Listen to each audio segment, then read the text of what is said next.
Welcome to our channel. Today we how to update Klaviyo flows after changing sign-up questions. Easy tutorial step by step clearly. To update your Klaviyo flows after changing your sign-up questions, begin by logging into your Klaviyo account. Navigate to the flows section in the left sidebar. Select the flow you want to update from your list of flows. Click on the flow to open it and review the existing steps. Identify the specific steps that relate to the sign-up questions you altered. Take note of any triggers or conditional splits that might be affected. If your sign-up question changes require modifications in segmentation, click on the conditional split you need to adjust. Update the conditions based on the new questions and responses. Next, navigate to the Lists and Segments tab to check the updated sign-up forms. Make sure the changes in your sign-up questions reflect in the corresponding list or segment.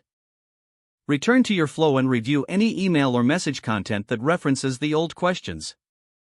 Edit these messages to align with your new sign-up questions. After making all necessary changes, click the Save button in the upper right corner. Test the flow to ensure everything is working correctly with the new sign-up questions. Finally, monitor the performance of the updated flow over the coming days. Adjust any settings as necessary based on the initial results of your updated flows. If the page does not load, refresh the browser or try again in a private or incognito window.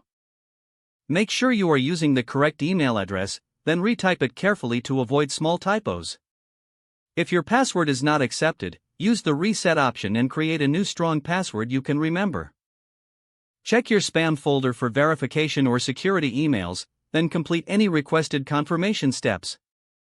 Enable two-factor authentication if available to improve account security and reduce unauthorized access risk.